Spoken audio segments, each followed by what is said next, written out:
오늘 허락하신 하나님의 말씀은 요한복음 15장 4절에서 6절까지의 말씀입니다. 내 안에 거하라. 나도 너희 안에 거하리라. 가지가 포도나무에 붙어 있지 아니하면 스스로 열매를 맺을 수 없음 같이 너희도 내 안에 있지 아니하면 그러하리라. 나는 포도나무요 너희는 가지라. 그가 내 안에 내가 그 안에 거하면 사람이 열매를 많이 맺나니 나를 떠나서는 너희가 아무것도 할 수 없음이라. 사람이 내 안에 거하지 아니하면 가지처럼 밖에 버려져 마르나니 사람들이 그것을 모아다가 불에 던져 사르느니라. 오늘은 여러분과 올해 마지막 설교가 될 것 같습니다. 제목을 우리는 정말 변화될 수 있을까라는 제목을 정했습니다. 이 말씀은 우리 믿음으로 사는 남자들이라는 모임이 있습니다. 우리 형제들에게는 이제 선배가 되겠죠. 우리 30, 40대 선배부터 70, 80대 우리 어른들까지 남자들만 목요일, 화요일 아침에 모여서 서로의 어떤 신앙의 성장을 위해서 기도하는데, 올해는 특별히 우리의 삶의 모든 영역에서 어떤 하나라도 예수님 안에서 변화되었으면 좋겠다라고 하는 과제를 개인적으로 정하는 시간을 가졌습니다. 연초에 부부관계가 달라졌으면 좋겠다, 아이들과의 관계가 달라졌으면 좋겠다, 직장에서 내가 뭔가 변화되었으면 좋겠다, 본인이 정말 예수님 안에서 변화되었으면 하는 과제를 각자 정하고, 그리고 매주 서로 모여서 어떻게 진행이 됐는지, 얼마나 변화가 일어났는지, 그리고 기도 제목은 뭔지, 실패했으면 실패한 대로, 또 아주 하나님이 놀라운 어떤 열매를 주셨으면 열매를 주신 대로 서로 간증하고 나누고 매주 그렇게 했습니다. 한 해를 그렇게 보냈습니다. 참 놀라운 변화들이 많이 일어났습니다. 여러분도 한번 생각해 보세요. 우리에게 주어진 시간이 한정되어 있는데, 우리가 우리 자신이 변화된 삶을 위해서 개인적으로 목표를 정하고, 그리고 그것을 공동체가 함께 모여서 매주마다 서로 그것을 확인해주고, 그게 얼마나 놀라운 일인가 하는 생각을 한번 해보세요. 여러분, 우리의 삶에 있어서 대단히 중요한 것이 변화입니다. 성공 아니에요. 우리는 성공을 쫓아서 살지만 실제로는 성공해서 무너진 사람 많습니다. 잠깐 성공한 것 같은데 길게 보면 무너진 사람 많아요. 여러분이 진짜 초점을 맞춰야 되는 것은 계속되어지는 변화가 있는 삶을 사는 겁니다. 그게 정말 중요해요. 여러분, 나이는 이제 또 한 살 더 듭니다. 그죠? 나이는 이렇게 한 살씩 더 해가 지나면 들어요. 근데 나이는 먹는데 변화가 없어요. 여러분, 올 한 해 이제 어느 정도쯤 작년과 변화가 있었나요? 이제 새해를 맞이하는데 또 나이 한 살 더 먹죠. 근데 여러분은 그 한 살 더 먹어가는 만큼 변화되고 있나요? 대부분 사람들이 자기가 나이 먹는 만큼 변화가 없어요. 여러분, 그렇게 되면 어떤 결과가 오는 줄 아십니까? 여러분이 사회에 나가서 여러 많은 선배들을 만날 겁니다. 근데 그 사람이 여러분보다 나이가 많아요. 10살 많고 20살 많고 30살. 그런데 그 사람이 생각하는 것과 말하는 것을 보면 어떤 때는 나보다도 못해. 어떻게 내가 생각하는 것조차도 저 생각을 못 하실까? 이런 선배들 여러분 다 보셨을 거예요. 나이는 들었는데 변화는 없어요. 이건 정말 너무너무 부끄러운 일이고, 심지어 주변 사람들에게 고통을 주는 일이에요. 그런데 여러분, 이건 남의 일 아닙니다. 여러분의 문제예요. 이제 여러분 또 한 살 더 먹습니다. 여러분들은 얼마나 변화됐나요? 아프리카에서 사회 가는 선교사님이 그 부족의 추장이 생일인 것을 알고 추장에게 그런 이야기를 했습니다. 오늘 추장님의 생일이라는데 왜 이렇게 부족에서 생일 축하 파티가 없나요? 그랬더니 그 추장이 오히려 정색을 하면서 묻더래요. 생일인데 왜 파티를 합니까? 아니, 생일 파티 해야죠. 추장님의 생일이 얼마나 중요한데. 아니 생일은 나이가 하나 더 먹었다는 건데 나이 하나 더 먹느라고 뭐 수고한 게 있나요? 그냥 저절로 먹잖아요. 나이는 계속 한 살씩 더 먹는데 그게 뭘 축하할 일입니까? 그래서 선교사님이 영 못쓰게졌어요. 말을 들어보니까 맞아요. 뭐 나이 먹는다고 그동안 뭐 애쓴 거 뭐 있어요? 한 살 더 먹는데. 근데 왜 축하를 하냐 말입니다. 그러면 도대체 이 부족에서는 어떤 때 축하를 합니까?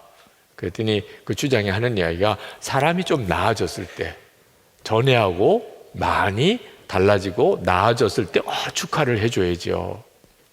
선교사님이 굉장히 부끄러웠대요. 우리가 생일 축하, 그 생일을 누군가의 생일을 챙겨주는 일은 참 중요한 일이지만 실제로는 생일 챙겨주는 일은 별 의미가 없어요. 따지고 보면. 그죠? 나이만 하나 더 들은 거죠. 본인이 뭐 울적할까봐 확 축하해 주는 수는 있겠지만 나이 하나 더 들었다고 챙겨주는 일은 사실 우리의 삶 자체를 정확히 보지 못하는 겁니다. 우리가 진짜 축하를 해줄 경우는 나이가 하나 먹은 만큼 달라진 거예요. 변화된 겁니다. 여러분이 정말 변화된 삶을 중요하게 생각해야 합니다. 근데 문제는 어떻게 변화될 수 있는가 하는 거예요. 여러분도 경험해 봤겠지만 사람은 안 변하잖아요. 그렇죠? 여러분의 부모님 변하나요? 여러분 주변에 있는 친구들, 세상, 여러분이 늘 뉴스에 보는 사람들 변하나요? 늘 그 사람이 그 사람이고 늘 똑같고 똑같은 일만 반복하고 속 터지지요. 여러분도 마찬가지예요. 정말 사람은 변할까? 성경이 말하는 변화의 원리를 모르기 때문에 안 변하는 겁니다. 성경은 어떻게 변화되느냐에 대해서 아주 명확하게 말씀하고 있어요.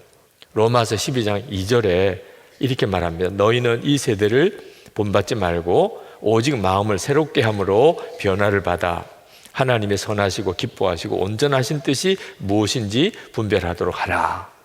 마음을 새롭게 함으로 변화를 받아. 그렇게 표현했습니다.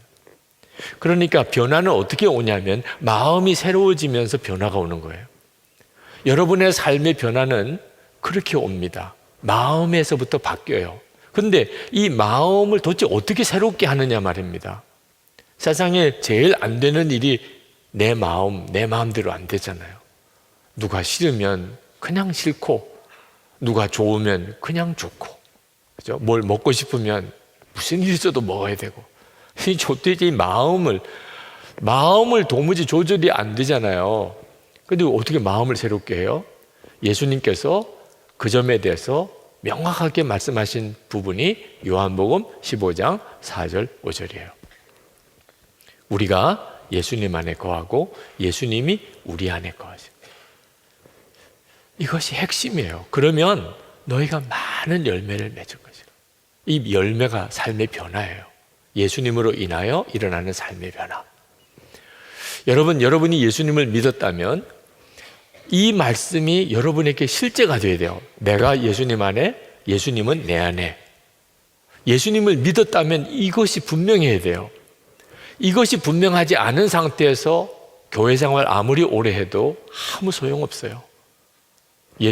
나는 예수님 안에 있고 예수님은 내 안에 계시고, 예수님과의 우리의 관계는 그렇습니다. 예수님이 십자가에 죽으셨다는 것을 그냥 내가 믿는 정도만 아니에요. 그 예수님은 내 안에 계시고 나는 먼저 예수님 안에 있습니다. 예수님과 우리는 그렇게 마음으로 완전히 하나가 되어 있어요. 여기서부터 여러분의 삶에 정말 의미 있는 변화가 일어나기 시작합니다. 여러분도 살고 여러분 주변에 있는 사람들도 다 사는 거죠. 교회 생활 열심히 하는 청년들 중에 실제로는 진정한 의미에서 예수를 믿지 않으면서도 교회 생활 열심히 하는 친구들이 있습니다. 그래서 이렇게 뭐 목사님들 사이에 또 교인들 사이에 이런 이야기가 있어요.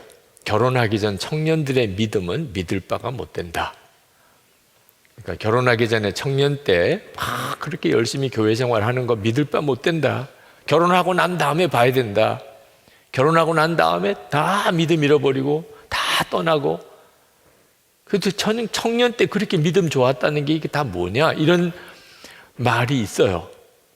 여러분 결혼하기 전에 청년이니 여러분도 잘 새겨 들으세요. 네. 여러분의 믿음 믿을 바가 못 돼요. 결혼해 봐야 알아요. 뭐 이제 이런 말인 거죠.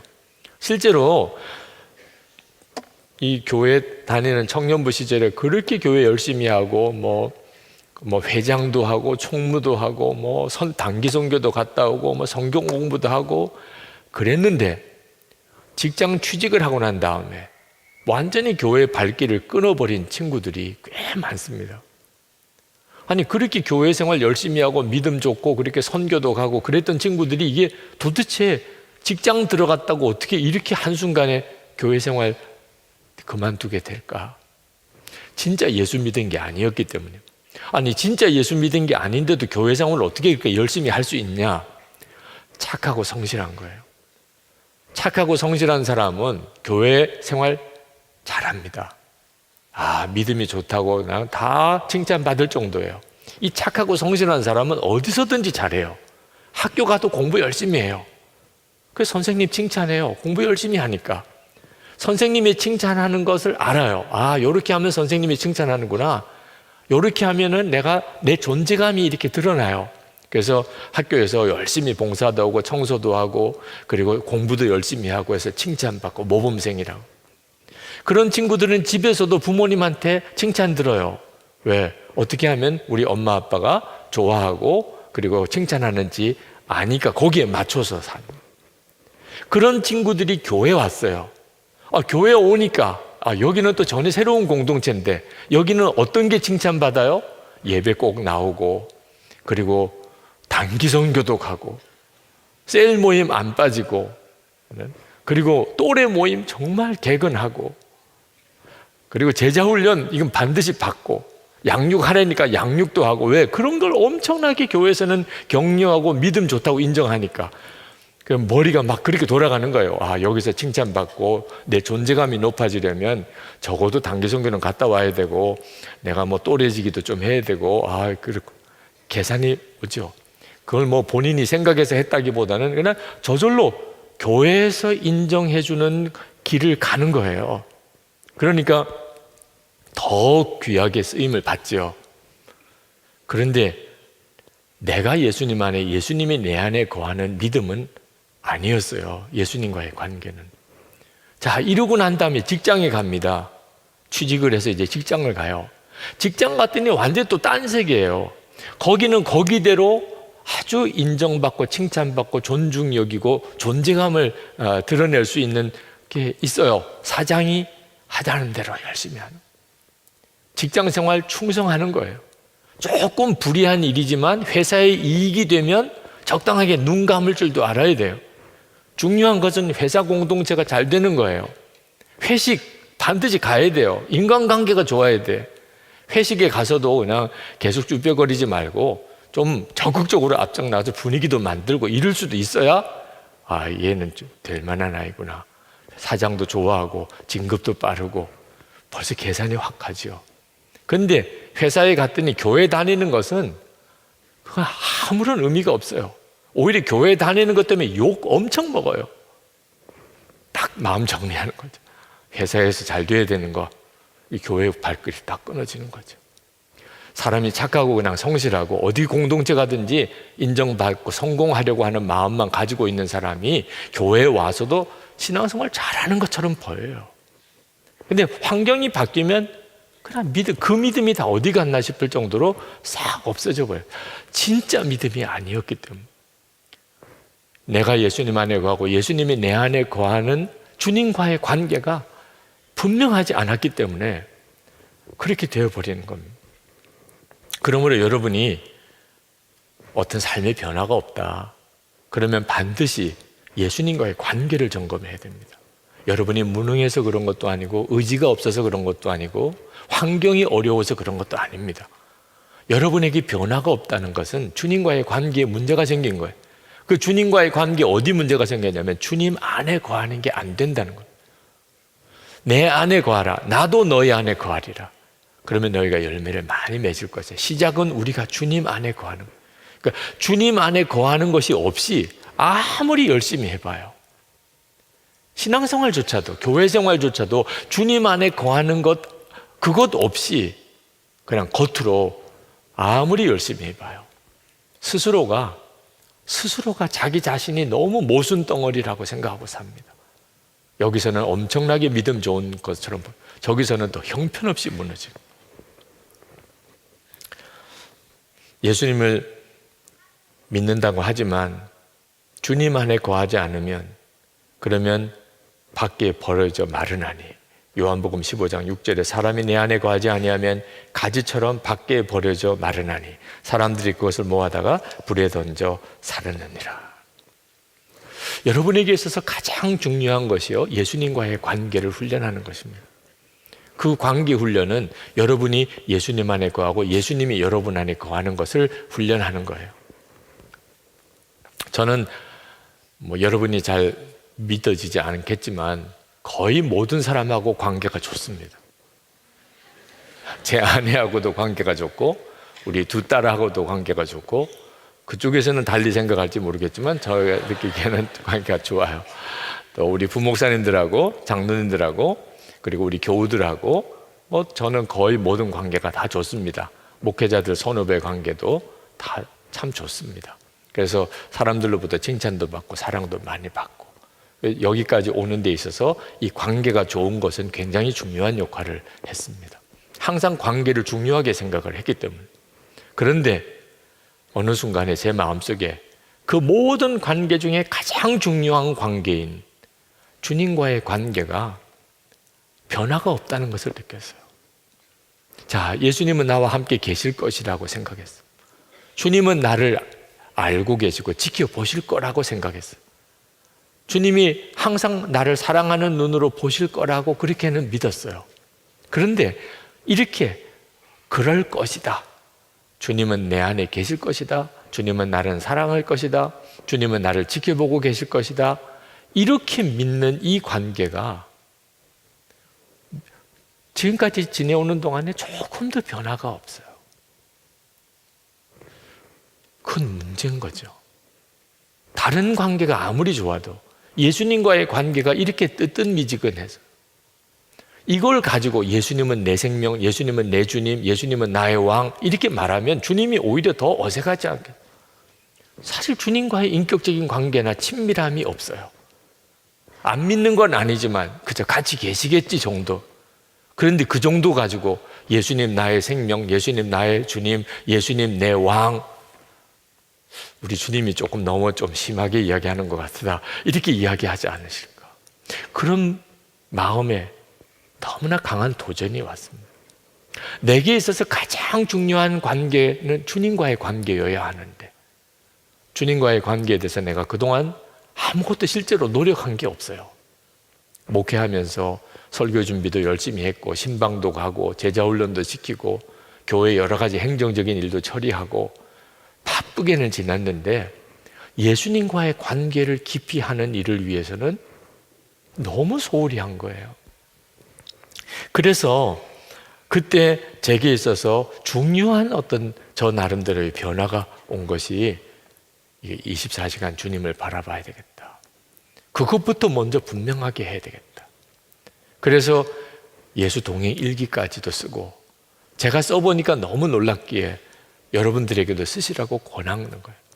그리고 이게 혼자서 결심하면 안 되는 일이더라고요. 그래서 우리 부목사님들, 장로님들하고도 예수 동행 일기를 쓰시라고 권해드리면서 서로 열기를 했어요. 그래야 서로 지켜주니까. 예수님과의 관계가 가장 중요한데 가장 소홀히 할 수밖에 없는 문제예요. 왜? 보이지 않으신 주님과의 관계니까 눈에 보이는 사람과의 관계는 신경 써야죠. 그죠? 제 아내 생일, 결혼 기념일 이거 기억해야죠. 그죠? 저희 두 딸 생일 기억해야죠. 이건 대단히 이건 거의 생명과 관련이 있는 문제예요. 기억 못했다가는 집에도 못 들어갈 문제도 생길 수 있는 아주 심각한 문제죠. 그러니까 그건 기억해요. 달력에다 표시도 하고. 눈에 보이지 않는 주님과의 관계는 바쁘면 그냥 그만. 사람과의 관계에 신경 쓰다 보면 그거는 그냥 소홀이야. 이게 가장 큰 문제예요. 그러니까 진정한 변화가 없는 거예요. 그런데 주님을 바라보는 믿음의 삶을 계속 하다가 보니까 저 안에 정말 너무나 놀라운 변화가 일어나요. 사람은 변한다. 이번에 책을 쓸 때 사람은 변한다, 그런 제목의 책을 썼는데 정말 그렇더라고요. 여러분, 우리가 큰 변화를 기대하지 말고 아주 작은 변화가 중요한 것을 알아야 돼요. 안타깝게도 많은 사람들이 갑자기 내가 확 변하기를 원합니다. 그런 날이 오기를, 마치 복권 당첨되는 것처럼 어느 날 갑자기 하나님이 내게 막 강력하게 임하셔서 나를 완전히 꼬꾸라뜨리시고 내 마음속에 더러운 거는 완전히 제거하시고 하나님을 위해서 거룩한 열망이 생기게 하시고 내가 사람이 완전히 달라지는 이런 날이 언젠가는 오겠지. 아닙니다. 그러면 죽을 때까지 전혀 변화를 경험하지 못하고 끝나게 됩니다. 혹시 그런 어떤 영적인 체험이 좀 있었다 할지라도 오히려 그것에 더 연연하다 보니까 사람이 체험은 많은데 사람의 변화는 정말 없는, 그렇게 끝나버리게 돼요. 우리에게 있어서 중요한 것은 큰 체험이 아니고 그냥 변화 그 자체예요. 변화 그 자체. 아주 작은 변화 좋아요. 작은 변화라도 그게 진짜 변화라면 그러면 삶이 엄청나게 달라집니다. 여러분, 예수 동행일기 쓰시는 분들 예수 동행일기 리딩 데이를 가져보라고 그렇게 권합니다. 토요일에 한 주간 동안의 일기 읽어보고 30일에 한 달 동안의 일기 읽어보고 12월 되면 1년 동안의 일기를 읽어보는 리딩 데이를 갖도록 권해드려요. 여러분 꼭 해보세요. 매일 예수 동행일기를 쓰고 토요일에 이제 월요일부터 쭉 일기를 읽어보면 여러분의 마음에 탁 와닿는 구절이 있어요. 아, 그랬구나. 월요일에 이런 일이 있었지. 화요일에 이거는 주님이 정말 역사하신 거야. 수요일에 여기는 정말 내가 회개할 문제야. 가슴에 와닿는 게 있어요. 그럼 그 부분에 밑줄을 치는 거예요. 그 부분. 자, 30일에 한 달 거를 읽으려면 다 읽기 쉽지 않습니다. 그런데 매주 리딩 데이를 쓰면서 일기를 밑줄을 쳐놓은 부분은 금방 눈에 들어와요.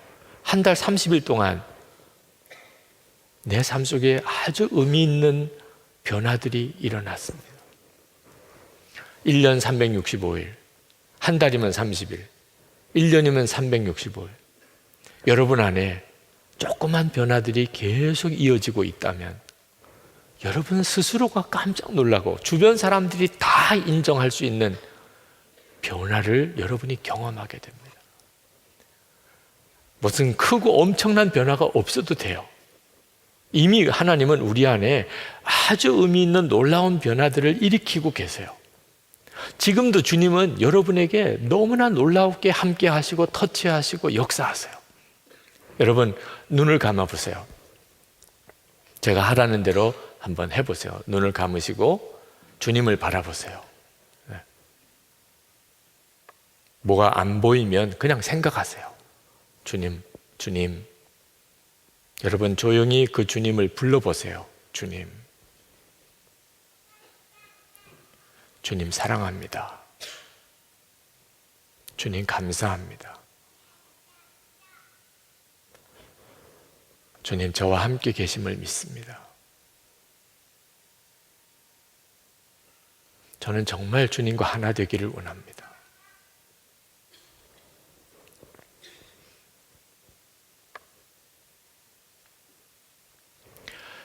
자, 눈을 뜨세요. 아주 짧은 시간 여러분이 주님을 바라보고 뭐가 보인 것도 아니고 뭐가 들리는 것도 아닌데 그냥 주님 불러보고 감사합니다, 사랑합니다 이렇게 고백도 마음으로 해보셨다면 자, 지금 느낌이 어떠세요? 너무 짜증이 막 일어난다. 우울한 마음이 막 깊이 들어. 너무 슬프다. 너무 화가 난다. 그런 분 아마 없을 거예요. 여러분에게 뭔가 엄청나고 강한 무슨 어떤 역사가 전혀 없었을지 모르지만 아마 거의 대부분 뭐라고 설명할 수 없는 평안, 그죠? 차분해지는 느낌, 그죠? 내 마음을 막 요동치게 했던 것들이 어느 순간에 다 가라앉는 그런 느낌들을 받으셨을 거예요. 여러분, 우리는요 이미 주님을 계속 느낄 수 있게끔 되어져 있는 은혜를 받고 있어요. 예수님은 우리 안에 오셨으니까요. 여러분, 이걸 놓치면 안 돼요. 아주 작은 변화죠. 아까 잠깐 했던 여러분의 삶 속에서 1시간 기도하시라, 매일 주님과 동행하는 일기를 써보시라, 늘 주님 생각해 보시라. 여러분 학교에서든 직장에서든 집에서든 수시로 주님 이렇게 불러보고, 주님 사랑합니다. 그래도 뭐 별로 이렇게 마음에 주님도 뭐 나도 너 사랑해 이렇게 하는 것도 안 들리는 것 같아요. 그렇지만 여러분 안에 영이요 주님의 터치를 느끼고 있는 거예요. 여러분이 혼자 있을 때 한번 해보세요. 주님 사랑합니다. 저와 같이 계시지요. 저도 주님을 사모합니다. 그렇게 잠깐만 했는데도 거기서부터 시작하는 거예요. 여러분이 주님을 느끼는 게 아직 그 정도밖에 안 되면 충분해요. 주님이 여러분 안에 계시다는 것을 여러분이 느끼기 시작했다는 것 자체로, 그리고 여러분 스스로가 주님에 대한 갈망이 일어나기 시작했다는 것만으로도 여러분은 중요한 시작을 한 거예요. 그게 끊어지니까 문제인 거죠. 잠깐 주님 생각했다가 그럼 정신없이 그냥 또 다른 세상 바라보고, 그리고 뭐 영상 보고 뭐 TV 보고 사람 만나고 이러느라고 정신없이 지내고, 잠깐 또 주님 생각하는, 요렇게 끝나버리니까 주님과의 관계가 전혀 진전이 안 되는 겁니다. 여러분이 누구를 만나든 무슨 일을 하든 항상 주님 안에서 하는 거예요. 가정생활, 직장생활. 그게 지금 여러분에게 만족을 못 줘도 상관이 없다니까요. 우리 집안은 왜 이래? 내가 다니는 학교는 왜 이 모양이야? 직장생활 정말 해야 돼 말아야 돼? 지금 여러분의 처지가 그런 처지라도 더 중요한 것은 주님 안에서 지금 가정생활, 직장생활, 학교생활을 하고 있느냐. 짜증나는 일이 있을 수 있죠. 그런데 그 짜증나는 순간에조차 주님과 함께 그 상황을 맞이하고 있느냐. 그게 중요하다니까요. 여러분이 준비해야 될 것은 주님 안에 거하고 주님은 여러분 안에 거하는 바로 그것을 준비하는 거예요. 어느 해 송구영신 예배 신년 집회 때 우리 교우들이 이제 안수기도 받으러 나왔는데 어느 목사님이 그렇게 말씀하시더라고요. 그날이 이제 젊은이 교회 청년들 안수기도 하는 날이에요. 근데 청년들의 기도 제목을 보니까 대부분 배우자를 위한 기도 제목이에요. 몰랐죠? 여러분들 서로는 이야기 잘 안 하니까. 근데 이제 목사님 앞에 가지고 나온 기도 제목에는 배우자 기도가 제일 많더래요. 근데 목사님이 보니까 좋은 배우자를 만나게 해달라는 기도 제목은 많은데 내가 좋은 배우자가 되게 해달라는 기도는 없더래요. 근데 일반 성도들을 위해서 기도할 때 역시 부부 문제 때문에 기도 제목을 내는 성도들이 대부분인데, 일반 교인들 중에는 내가 좋은 남편이 되게 해달라, 내가 좋은 아내가 되게 해달라, 그렇게 기도 제목을 내는 그런 우리 교인들은 간혹 보았다는 거죠. 진짜 중요한 문제를 여러분이 놓치고 있는 거예요. 좋은 배우자를 구하는 것은 그건 뭐 당연한 일이고 또 하나님이 그렇게 해주시기를 원하십니다. 그렇지만 그보다 훨씬 중요한 게 있어요. 내가 좋은 배우자여야 하는 거예요. 내가 좋은 배우자가 아닌데 좋은 배우자 만나면 그 사람에게는 얼마나 불행한 일입니까? 그죠? 그러니 여러분이 여러분 자신이 좋은 배우자가 되기를 위한 준비를 해야 돼요. 그런데 결혼 문제만 그런 게 아닙니다. 하나님이 우리 인생을 쓰실 때 있어서 내가 준비되지 않으면 하나님이 우리를 쓰실 수가 없는 상황에 이르게 됩니다. 우리가 진짜 준비해야 될 게 뭐죠? 예수님 안에 거하고 예수님은 내 안에 거하시는 이것이 분명해지는 거예요. 여러분 절대 조급해하지 마세요. 왜 내게는 무슨 기회가 없을까? 왜 나는 이렇게밖에 못 사는 걸까? 이렇게 하다가 뭐 나는 정말 형편없는 인생을 사는 거 아니야? 여러분, 예수님을 믿었다면 일반 청년들이 가지는 이런 생각에서 벗어나야 돼요. 여러분에게 있어서 진짜 중요한 문제는 주님과의 관계가 깊어지는 훈련입니다. 그렇게 요셉은 준비했고 그렇게 다윗이 준비되었어요. 그리고 하나님의 때에 상상도 안 되는 그런 역할을 감당했잖아요. 올해 한 해를 마무리하면서 우리는 정말 어떻게 변화되는가? 요한복음 15장 4절, 5절, 6절 말씀이 여러분의 요절이 되고 말씀 기도가 되고 여러분의 체험과 간증이 되기를 축복합니다. 이제 올해 우리 마지막 성찬을 하겠고 총회 있는 주일의 성찬인데, 이 성찬이야말로 우리가 주님 안에 거하고 주님은 우리 안에 거하시는 것을 다시 한번 확증해 주는 예식이에요. 주님이 너희들이 이미 그 은혜를 받고 있다, 이 말씀을 하고 계신 거예요. 내 살이다, 내 피다. 주님의 살과 피를 먹고 마셨으니 주님과 나는 한 몸이 되었잖아요. 그게 말이 내가 주님 안에, 주님이 내 안에 거하신 거예요. 여러분이 성찬받은 사람이라는 믿음을 끝까지 지키고 살아야 돼요. 나는 성찬받은 사람이야. 그렇죠? 주님을 계속 생각하세요. 오늘 성찬을 받기 위해서 우리 합심 기도할 때, 주여, 제가 주님 안에 거하고 주님은 제 안에 거하는 거 하나만을 가장 소중하게 생각하겠습니다. 그리고 그 점에 대해서 또 한 해 더 제가 더 깊어지고 더 자유로워지고 또 내가 더 분명해지게 되기를 원합니다. 제가 원하는 것은 주님과의 관계입니다. 주님, 저를 붙들어 주세요. 주님, 저에게 역사해 주세요. 통성으로 기도하고 성찬 받겠습니다.